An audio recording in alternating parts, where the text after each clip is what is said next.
Hello students, বাইনে নির্মলে তোমাদের প্রত্যেককে অনেক অনেক শুভেচ্ছা এবং অভিনন্দন জানাই। সেকেন্ড এসএলএসটি 2025 তোমাদের যাদের রিটেন এক্সামিনেশন ভালো হয়েছে, তোমরা ডেমো ক্লাস এবং তার সঙ্গে সঙ্গে ইন্টারভিউয়ের প্রিপারেশন নিচ্ছ। এখন ইন্টারভিউতে কোন কোন টপিকসগুলো পড়তে হবে আমি আগের ভিডিওতে আলোচনা করেছি, এবং আজকে আমি আলোচনা করব ডেমো ক্লাসে তোমরা কোন টপিক চয়েস করবে। দেখো, যখন ডেমো ক্লাসের টপিকস বায়োলজিক্যাল সায়েন্সে তোমরা চয়েস করতে যাচ্ছ, একবার মনে হচ্ছে যে এই টপিকটা ভালো হবে, আবার একবার মনে হচ্ছে অন্য টপিকটা ভালো হবে। তো সেই হিসাবে আমি তোমাদেরকে দেখানোর চেষ্টা করব যে কোন টপিকস তোমাদের চয়েস করলে ভালো হয়। আমি আমার এক্সপিরিয়েন্স থেকে সেটা তোমাদেরকে বলবো, তবে তোমরা অন্য টপিকও কিন্তু চয়েস করতে পারো। এবং ডেমো ক্লাসের যে বিভিন্ন টপিকগুলো, যেমন আমি আগে তোমাদেরকে বলেছিলাম যে যে টপিক তোমরা চয়েস করবে সেগুলোকে কিন্তু লিখে লিখে তৈরি করবে। এবং অনেকে বলে না যে বায়োলজিক্যাল সায়েন্স মুখস্থ করতে হয়। হ্যাঁ, বায়োলজিক্যাল সায়েন্স মুখস্থ করতে হয়।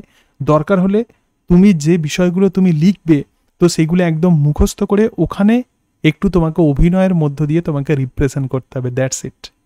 তো এই বিষয়টা করতে পারলেই কিন্তু তোমার ডেমো ক্লাসও ভালো হতে বাধ্য। এখন যেটা ক্রুশিয়াল সেটা হচ্ছে যে কোন টপিক তোমরা চয়েস করবে। আমি আজকের ভিডিওতে ক্লাস 9 থেকে কোন টপিকগুলো চয়েস করবে সেটা তোমাদেরকে বলবো, এবং পরের ভিডিওতে আমি আলোচনা করব ক্লাস 10 থেকে তোমরা কোন টপিক চয়েস করবে। আবারও বলি, এই যে টপিক চয়েসের ব্যাপারটা, এটা কিন্তু আমার একদম নিজস্ব ব্যক্তিগত মতামত। তোমরা অন্য টপিকও কিন্তু চয়েস করতে পারো, তোমাদের যদি মনে হয় তাহলে অন্য টপিকও চয়েস করতে পারবো। এবং এখানে আমি বেশ কয়েকটি টপিক আমি লিখেছি, তোমরা দেখতে পাচ্ছ। তো এই টপিকগুলো প্রধানত ডেমো দেওয়ার উপযুক্ত, বা এগুলো ভালো ভালো টপিকস, কিন্তু এর মধ্য থেকে কোনটা বেস্ট হবে সেটাই আমি তোমাদেরকে বলবো। এবং যে টপিকগুলো যেগুলো আছে, যেগুলো বলছিলাম যে প্রত্যেকটাই কিন্তু ডেমো দেওয়ার মতো টপিকস, তাহলে যে কিছু কিছু টপিকস আছে যেগুলো ডেমো দেওয়ার মতো, কিন্তু তবুও সেগুলোকে আমি কেন সিলেক্ট করব না, তো সেগুলোও তোমাদেরকে বলবো। ঠিক আছে, তাহলে চলো কথা না বাড়িয়ে শুরু করছি। দেখো, যখন প্রশ্ন করা হবে যে আপনি কোন টপিকের ওপর ডেমো দিতে চান, তখন তুমি যদি ক্লাস 9 থেকে যদি কোনো টপিক যদি চয়েস করে থাকো, তাহলে তুমি অবশ্যই বলবে আমি নবম শ্রেণীর প্রথম অধ্যায় জীবন ও তার বৈচিত্র্য থেকে দ্বিপদ নামকরণ অংশ ডেমো দিতে চাই।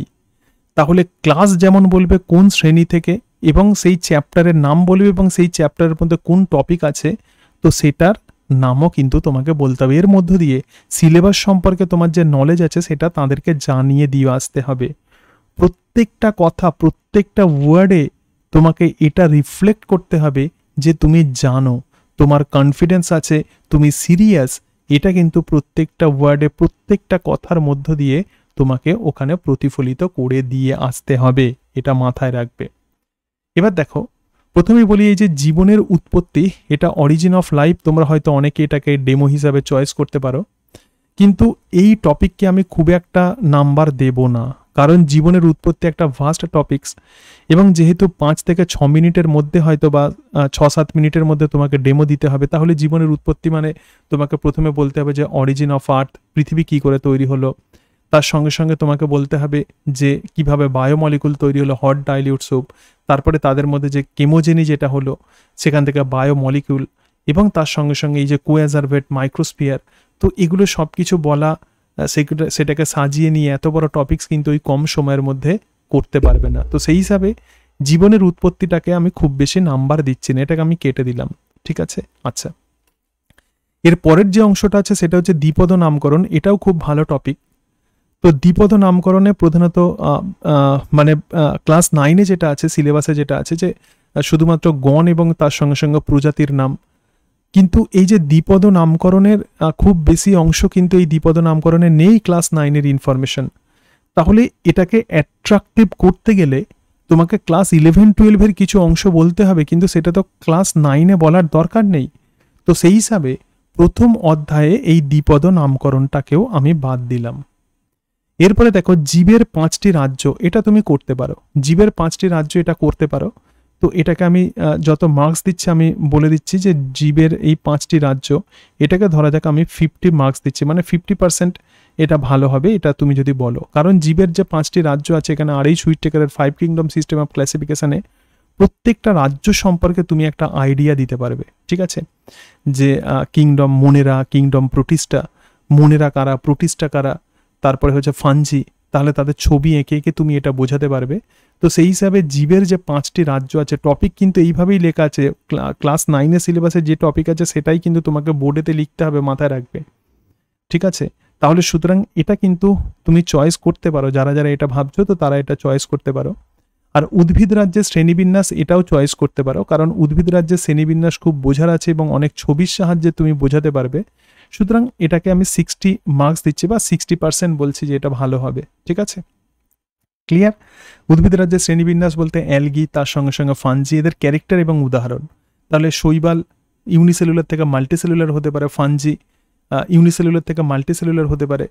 তারপরে যে এই যে বিষয়গুলো আছে, algae, fungi, bryophyta, pteridophyta, gymnosperm, angiosperm, সুতরাং এগুলো সম্পর্কে তুমি বলে দিয়ে আসতে পারো যদি তোমার কনফিডেন্স থাকে, এক্সাম্পলগুলো যদি মনে থাকে, তাহলে এটা ভালো হবে। 60% বা 60 মার্কস আমি দিচ্ছি। আচ্ছা, 100-এর মধ্যে আমি মার্কস দিচ্ছি, তাহলে এটা 50%, এটা 60%।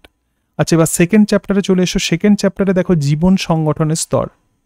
তাহলে জীবন সংগঠনের স্তর তোমরা যদি ম্যাক্রোমলিকুল চয়েস করো, অনেকে বলছিলে যে বৃহৎ জৈব অণু হিসেবে প্রোটিন, আমি তোমাদেরকে যেটা বলবো সেটা প্রোটিন তোমরা চয়েস করতে পারো, কারণ প্রোটিনে এগুলো আন্ডারস্ট্যান্ডিং পোর্শন আছে, স্টুডেন্টসদেরকে এটা বোঝাতে হয়।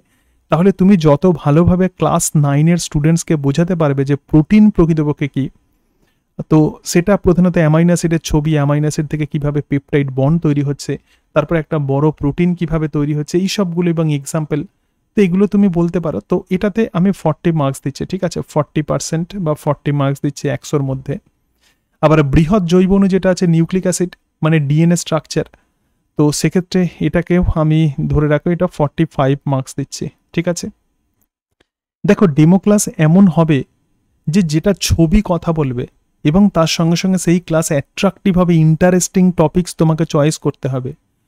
তো সেই হিসাবেই আমি টপিকগুলো বলছি। সুতরাং এক্ষেত্রে প্রোটিন তোমরা যারা বলছিলে যে এটা প্রধানত 40 মার্কস দিলাম আমি 100-এর মধ্যে, আর নিউক্লিক অ্যাসিডকে আমি 45 মার্কস দিলাম। কোষপর্দার গঠন ও কাজ, দেখো কোষপর্দাও কিন্তু একটা গুরুত্বপূর্ণ টপিকস, প্রধানত প্ল্যান্ট এবং তার সঙ্গে সঙ্গে অ্যানিম্যাল সেল উভয় ক্ষেত্রেই কোষপর্দা যেমন থাকে, এর সাথে সাথে প্রোক্যারিওটিক কোষেও কিন্তু কোষপর্দা থাকে। তাহলে কোষপর্দা যে ফ্লুইড মোজাইক মডেল আছে, এটা ছবির সাহায্যে তুমি খুব ভালোভাবে বোঝাতে পারবে এবং শর্টে তুমি এটা বলতে পারবে। কোষপর্দা কি কাজ করে সেটাও কিন্তু সহজে তুমি বোঝাতে পারবে, এটা বোঝার মতো এবং ইন্টারেস্টিং একটা টপিকস। তো সেই হিসাবে এটাকেও আমি নাম্বার দিচ্ছি, এটাকে ধরা যাক আমি 70 মার্কস দিচ্ছি বা 70% আমি এটাকে রাখছি, ঠিক আছে? এরপরে যেটা আছে মাইটোকন্ড্রিয়ার গঠন ও কাজ, এটাকেও 70% আমি এক্ষেত্রে মার্কস আমি দিচ্ছি। কারণটা কি? কারণ মাইটোকন্ড্রিয়ার গঠনকে তুমি ভালো করে ছবি এঁকে কম সময়ের মধ্যে বোঝাতে পারবে এবং এর সাথে সাথে মাইটোকন্ড্রিয়ার যে কাজ, সেই কাজকে কিন্তু তুমি ভালোভাবে এক্সপ্লেন করতে পারবে, সেলুলার রেসপিরেশনকে ভালোভাবে বোঝাতে পারবে। যে গ্লাইকোলাইসিস হয়, গ্লাইকোলাইসিসের ফলে পাইরুভিক অ্যাসিড তৈরি হয়, সেই পাইরুভিক অ্যাসিড মাইটোকন্ড্রিয়ার মধ্যে ঢুকে যায়, এটাকে ছবির সাহায্যে তুমি কিন্তু খুব ভালো করে রিপ্রেজেন্ট করতে পারবে। তো সেই হিসাবে কেউ যদি চয়েস করো মাইটোকন্ড্রিয়ার গঠন ও কাজ, দুটো ছবির সাহায্যে এটাকে বোঝানোর চেষ্টা করবে, তো এটাকে সেই জন্য আমি 70% মার্কস দিয়েছি। কেউ হয়তো জটিল স্থায়ী কলা চয়েস করছো, জটিল স্থায়ী কলা যেমন জাইলেম, ফ্লোয়েম আছে, তো জাইলেম ফ্লোয়েমের মধ্যে আমি বলবো যে ফ্লোয়েম অংশটা তোমরা চয়েস করতে পারো, কারণ ফ্লোয়েমের মধ্যে লোডিং আনলোডিং, ছবি আঁকা, সুতরাং ছবির সাহায্যে মানে ছবিটা ফ্লোয়েমের খুব ভালো ছবি হতে পারে। তাহলে জটিল স্থায়ী কলার মধ্যে ফ্লোয়েমটাকে তোমরা চয়েস করতে পারো, কিন্তু এক্ষেত্রে তোমাদেরকে বলবো যে এটাতে যে মার্কস আমি দেবো সেটা হচ্ছে 40% আমি মার্কস দিচ্ছি, 100-এর মধ্যে 40 মার্কস দিচ্ছি, বা এটাকে তুমি নাও চয়েস করতে পারো, ঠিক আছে? এরপরে দেখো পেশিকলার গঠন ও কাজ, তো পেশিকলার গঠন ও কাজ মানে বিভিন্ন টাইপের পেশি আছে, ঐচ্ছিক পেশি, অনৈচ্ছিক পেশি, হৃদ পেশি আছে, ছবির সাহায্যে সেটা তুমি বোঝাতে পারবে। তো এটাকেও আমি 40 মার্কস দিচ্ছি, বা এটাকে তুমি নাও চয়েস করতে পারো, ঠিক আছে? আচ্ছা, এরপরে যেখানে আসবো, থার্ড চ্যাপ্টারের কোন অংশগুলো প্রধানত ডেমো দেওয়ার উপযুক্ত একটু দেখে নাও। উদ্ভিদ শারীরবৃদ্ধা অংশের সালোক সংশ্লেষের আলোক দশা, খুব শর্টে তুমি আলোক দশা বোঝাতে পারবে। যেমন আলোক দশাতে মেন যে টার্গেট সেটা হচ্ছে এনএডিপিএইচ তৈরি এবং তার সঙ্গে সঙ্গে এটিপি তৈরি, যেটা অন্ধকার দশাতে ব্যবহৃত হয়। তাহলে কিভাবে এটিপি তৈরি হচ্ছে, কিভাবে এনএডিপিএইচ তৈরি হচ্ছে, ছোট করে যদি ফটো সিস্টেম 1 ফটো সিস্টেম 2 বুঝিয়ে দিয়ে আসতে পারো, তাহলে এটা একটা ভালো টপিক হতে পারে। কিন্তু সময় যেহেতু শর্ট, তাহলে একটু চিন্তা ভাবনা করে সালোক সংশ্লেষের আলোক দশা তোমরা চয়েস করবে, কারণ টাইম ইজ লিমিটেড। তো সেই কারণের জন্য একটু চিন্তা ভাবনা করে যারা সালোক সংশ্লেষের আলোক দশা ভাবছো, তো তারা কিন্তু একটু চিন্তা ভাবনা করে সালোক সংশ্লেষের আলোক দশা চয়েস করবে। ঠিক আছে, আচ্ছা, তো সালোক সংশ্লেষের আলোক দশা অংশতে প্রধানত আমি 70 মার্কস দিচ্ছি, এটাতে 70 মার্কস দিচ্ছি। আচ্ছা, এরপরে যেটা আছে সেটা হচ্ছে অভিশ্রবণ পদ্ধতি। এটাও খুব সুন্দর একটা টপিকস। অভিশ্রবণ, অন্ত অভিশ্রবণ, বহি অভিশ্রবণ আছে। তার সঙ্গে সঙ্গে এক্ষেত্রে অ্যাক্টিভ ট্রান্সপোর্ট বা সক্রিয় পরিবহনও বলতে পারো। তাহলে ছবির সাহায্যে অভিশ্রবণ পদ্ধতি ভালোভাবে বোঝাতে পারবে, কারণ অভিশ্রবণ অনেক স্টুডেন্টসের বুঝতে অসুবিধা হয়। তাহলে জলের যে পরিবহন হচ্ছে অসমোসিস পদ্ধতিতে সেটা বলতে পারবে। তো এক্ষেত্রে আমি এটাকে 60 মার্কস দিচ্ছি। ঠিক আছে, আচ্ছা, তারপরে যেটা আছে তো সেটা হচ্ছে রসের উৎস্রোত, মানে অ্যাসেন্ট অফ স্যাপ। তাহলে এক্ষেত্রে অ্যাসেন্ট অফ স্যাপ এটা ছবির সাহায্যে এটাকে বোঝানো যেতে পারে রসের উৎস্রোত। তো এটাকেও আমি 50 মার্কস দিচ্ছি। এবার দেখো ফ্লোয়েমের মধ্য দিয়ে পরিবহন, খুব সুন্দরভাবে ছবির সাহায্যে ফ্লোয়েম লোডিং এবং আনলোডিং বোঝানো যায়। অনেক স্টুডেন্ট কিন্তু এটা প্রধানত চয়েস করবে না। তো সেই হিসাবে তোমাদেরকে বলবো যে ফ্লোয়েমের মধ্য দিয়ে পরিবহন, এটাকে আমি 80 মার্কস দিচ্ছি। ঠিক আছে, কারণ এটা বোঝানোর আছে। তো 100-এর মধ্যে আমি 80% বা 80 মার্কস আমি দিচ্ছি। ঠিক আছে, আচ্ছা, এরপরে প্রাণী শারীরবিদ্যা অংশে দেখো মানুষের শ্বাস প্রক্রিয়া, এটাও অনেক কিছু বোঝার আছে। যেমন এই অংশটা দেখো তুমি বডির সাহায্যে এটাকে বোঝাতে পারবে। আমরা যখন অক্সিজেন নিচ্ছি তখন আমাদের মানে বডি ভলিউম তখন বেড়ে যাচ্ছে এবং প্রেসার কমে যাচ্ছে, তার ফলে বাইরে থেকে অক্সিজেনটা ঢুকছে। তো কিভাবে ঢুকছে অক্সিজেনটা, কিভাবে ভলিউম বেড়ে যাচ্ছে, এটা ভালোভাবে বোঝাতে পারবে। আবার যেমন CO2 যখন আমরা ছেড়ে দিচ্ছি তখন আবার আমাদের ভলিউম কমে যাচ্ছে, এবং ভলিউম কমা মানে চাপ বেড়ে যাওয়া, তার ফলে উল্টো পথে নাসারন্ধ্র দিয়ে কার্বন ডাইঅক্সাইড বেরিয়ে আসছে। তাহলে এটাকে ছবির সাহায্যে বা বডির সাহায্যে তুমি এটাকে বোঝাতে পারবে। তো সেই হিসাবে মানুষের শ্বাস প্রক্রিয়াকে এটাকেও আমি 70% মার্কস দিচ্ছি। এটা তোমরা চয়েস করতে পারো। ঠিক আছে, এরপরে যেটা আছে তো সেটা হচ্ছে পরিপাককারী উৎসেচক। তো পরিপাককারী উৎসেচকও কিন্তু বোঝার ব্যাপার আছে। আমাদের যে বিভিন্ন গ্ল্যান্ড আছে সেই গ্ল্যান্ড থেকে, যেমন মুখগহ্বর থেকে একদম শুরু করবে, তারপরে স্টোম্যাক, তারপরে ইন্টেস্টাইন এবং তারপরে প্যানক্রিয়াস। তাহলে এই সমস্ত গ্ল্যান্ড থেকে কোন কোন এনজাইম তৈরি হয় সেগুলোকে শর্টে তুমি যদি বুঝিয়ে আসতে পারো, কারণ স্টুডেন্টসরা ম্যাক্সিমাম ক্লাস 9-এর ছেলেরা প্রধানত ডাইজেশন ভালো করে বুঝতে পারে না।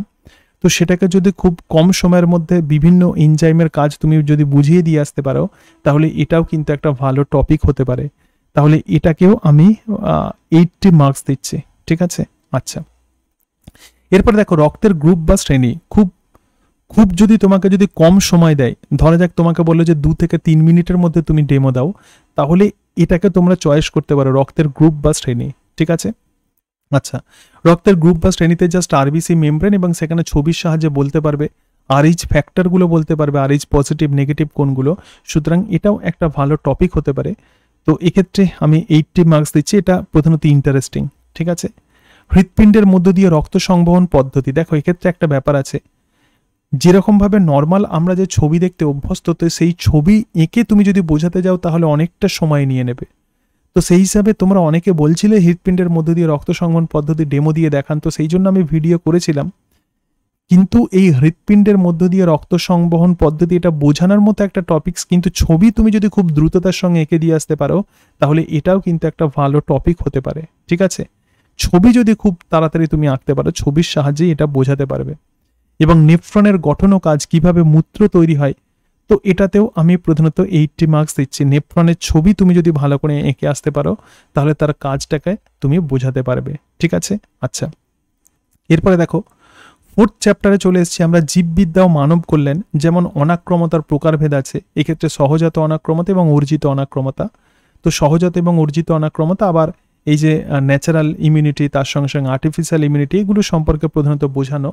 তো এইটাতে আমি 50 মার্কস দিচ্ছি। ঠিক আছে, আবার দেখো অ্যান্টিবডির গঠন, প্রকারভেদার কাজ। অ্যান্টিবডির গঠন যেহেতু ছবির সাহায্যে বোঝানো যাবে, প্রথমে অ্যান্টিবডি কোথা থেকে তৈরি হয়, তারপরে অ্যান্টিবডি ছবি আঁকলে প্রকারভেদ এবং বিভিন্ন কাজ। দেখো প্রত্যেকটা অ্যান্টিবডিকে তুমি ছবি এঁকে এঁকে বোঝাতে পারবে। যেমন যদি কোনোভাবে ডাইমেরিক অ্যান্টিবডি হয়, তুমি এইভাবে ডাইমারের তুমি ছবি এঁকে বোঝাতে পারবে। ঠিক আছে, তো সেই হিসাবে বলছি এটাও একটা ভালো টপিক হতে পারে, অ্যান্টিবডির প্রকারভেদ, গঠন এবং তার কাজ। তো এটাতে তাও আমি 50 মার্কস দিচ্ছি, কারণ এটা খুব বেশি ইন্টারেস্টিং হবে না। তারপরে দেখো ইমিউনো রেসপন্সের প্রাথমিক ধারণা, অর্থাৎ এক্ষেত্রে যে ইননেট এবং অ্যাকোয়ার্ড ইমিউনিটি আছে, অ্যাকোয়ার্ড ইমিউনিটির মধ্যে হিউমারাল এবং সেল মিডিয়েটেড ইমিউনিটি, মানে রসভিত্তিক এবং কোষভিত্তিক অনাক্রমতা। তো এটাতে আমি ধরে রাখো এটাতে আমি 80 মার্কস দিচ্ছি, কারণ ছবির সাহায্যে এটাকে ভালোভাবে বোঝানো যাবে। এরপরে দেখো, এরপরে যে পোর্শনটা আছে সেটা হচ্ছে মানবদেহে রোগ সৃষ্টিকারী জীবাণু, যেমন ম্যালেরিয়া, ডেঙ্গু এবং এইডস। তো এটা একটা টপিক হতে পারে। প্রধানত বিভিন্ন রকমের রোগ আছে, কিন্তু কয়েকটা রোগ তুমি চয়েস করে নাও। দেখো, এইডস প্রধানত একটা ভাইরাস ঘটিত রোগ, তাহলে ভাইরাস সম্পর্কে তুমি এক্ষেত্রে আইডিয়া দিতে পারবে। ডেঙ্গু ভাইরাস ঘটিত রোগ, আর ম্যালেরিয়া হচ্ছে প্রোটোজোয়া ঘটিত রোগ। এই তিনটে বলেছে কারণ ম্যালেরিয়া এবং ডেঙ্গু সম্পর্কে প্রত্যেকটা স্টুডেন্টের জানা দরকার এবং এইডস সম্পর্কেও জানা দরকার। তো সেই হিসাবে এই টপিক আমি নিয়েছি, কিন্তু যেহেতু এক্ষেত্রে খুব বেশি ছবির সাহায্যে তুমি এটা বলতে পারবে না, তো সেই হিসাবে এই টপিকটাকে আমি বাদ দিচ্ছি। ঠিক আছে? আচ্ছা, এরপরে যেটা আছে সেটা হচ্ছে চ্যাপ্টার 5, পরিবেশ ও তার সম্পদ। তো এক্ষেত্রে দেখো পপুলেশন স্তর আছে, ধারণা ও বৃদ্ধি নিয়ন্ত্রক শর্তাবলী, মানে পপুলেশনের যে বিভিন্ন রকমের ধারণা আছে যে পপুলেশন কাকে বলে, তার সঙ্গে সঙ্গে পপুলেশনের যে বৈশিষ্ট্য আছে, S shaped growth curve, J shaped growth curve, এটা খুব বোঝানোর মতো একটা ভালো টপিকস। তো সেই হিসাবে এটাকে আমি 80 মার্কস দিচ্ছি। ঠিক আছে? তারপরে যেটা আছে বাস্তুতন্ত্রের জীবজ শর্তাবলী, মানে উৎপাদক, খাদক, বিয়োজক ইত্যাদি এই সমস্ত বিষয়গুলো আছে। তো এটাতে আমি 50 মার্কস দিচ্ছি। দেখো, এক্ষেত্রে আমি ক্লাস 9 থেকে সেই সমস্ত টপিকগুলো চয়েস করেছি প্রত্যেকটা চ্যাপ্টারের, যেগুলো ডেমো তুমি দিতে পারবে। এখন এবার আমি বলবো যে কোন ডেমো টপিকটা তোমার বেস্ট হবে, তো সেই হিসাবে তোমরা একটু দেখে নাও। আমি মার্কস দিয়েছি আমার মতো করে, যে টপিকগুলো বলেছি তুমি তোমার মতো করে মার্কস দেওয়ার চেষ্টা করবে। ঠিক আছে? আমি এক্ষেত্রে সিলেকশন করার চেষ্টা করছি যে কোন টপিক বায়োলজিক্যাল সায়েন্সে তোমার ভালো হতে পারে, কারণ টপিক সিলেকশন কিন্তু অত্যন্ত গুরুত্বপূর্ণ। তোমাকে এমন টপিক চয়েস করতে হবে কম সময়ের মধ্যে, তোমাকে যেমন বলে দিয়ে আসতে হবে, তার সঙ্গে সঙ্গে সেটা যেন ইন্টারেস্টিং হয় সেই টপিকস, এবং তাতে যেন বোঝানোর মতো কিছু থাকে, তো সেটা যেন হয়, এটা মাথায় রাখবে। ঠিক আছে? এরপরে দেখো, পরপর র্যাঙ্ক অনুযায়ী সাজাচ্ছে। যেমন আমি ম্যাক্সিমাম মার্কস এক্ষেত্রে যেখানে দিয়েছি 80 মার্কস দিয়েছি, ক্লাস 9-এর 100-এর মধ্যে 80 মার্কস দিয়েছি বিভিন্ন টপিক্সে। যেমন জীবের 5টি রাজ্য, তো এটাকে তুমি চয়েস করতে পারো, এটা বোঝানোর আছে, এটাকে তুমি চয়েস করতে পারো। আবার উদ্ভিদ রাজ্যের শ্রেণীবিন্যাস, তাহলে এই দুটোর মধ্যে আমার মনে হয় উদ্ভিদ রাজ্যের শ্রেণীবিন্যাসটা ভালো টপিক্স হবে। সুতরাং কেউ যদি ক্লাস 9-এর জীবন ও তার বৈচিত্র্য এই প্রথম চ্যাপ্টারে উদ্ভিদ রাজ্যের শ্রেণীবিন্যাস চয়েস করো, সে কিন্তু করতে পারো, কারণ বিভিন্ন ছবির সাহায্যে এটাকে বোঝানো যাবে। তারপর দেখো সেকেন্ড চ্যাপ্টার, যেটা জীবন সংগঠনের স্তর, এক্ষেত্রে প্রোটিন আছে, নিউক্লিক অ্যাসিড আছে। আচ্ছা, এক্ষেত্রে কোষ পর্দার গঠন ও কাজ আছে, কিন্তু আমি তোমাদেরকে বলবো যে কোষ থেকে যদি তোমরা দিতেই চাও, তাহলে এক্ষেত্রে মাইটোকন্ড্রিয়ার গঠন ও কাজ তোমরা দিতে পারো, কারণ সেলুলার রেসপিরেশন স্টুডেন্টসরা বুঝতে পারে না। তো তোমার সুযোগ আছে এক্ষেত্রে সেলুলার রেসপিরেশন সম্পর্কে তোমার যে ক্লিয়ার আইডিয়া আছে, তো সেটা তাদেরকে বুঝিয়ে আসার তোমার সুযোগ আছে। তো সেই হিসাবে যদি সেল বায়োলজি থেকে যদি কোনো টপিক চয়েস করতে হয়, তাহলে সেটা মাইটোকন্ড্রিয়ার গঠন ও কাজ তোমরা চয়েস করতে পারো, এবং কোষপর্দার গঠন ও কাজ এটাকেও বলতে পারো, তবে তার মধ্যে মাইটোকন্ড্রিয়ার গঠন ও কাজটা আমার মনে হয় বলাটা বেটার হবে। এরপরে থার্ড চ্যাপ্টার, এবার তোমরা নিজের মতো করে টপিক চয়েস করে নেবে। ঠিক আছে? থার্ড চ্যাপ্টার দেখো, সালোক সংশ্লেষের আলোক দশা, এটাকে আমি রাখছি না এই কারণের জন্য, কারণ সালোক সংশ্লেষের আলোক দশাটা অনেকটা লেন্দি, এবং যারা শুনবেন তাদের হয়তো অতটা ধৈর্য থাকবে না। তো সেই হিসাবে, বা ধৈর্য ধরে তারা হয়তো শুনবেন, আমি জাস্ট একটা বলছি সাইকোলজিক্যাল ব্যাপার, তাহলে সেই হিসাবে এটাকে আমি বাদ রাখছি। এবং অভিশ্রবণ পদ্ধতি, এটা সহজেই এটা বোঝানো যাবে, তাহলে এর মধ্যে অভিশ্রবণ পদ্ধতিটাকে আমি রাখছি। ঠিক আছে?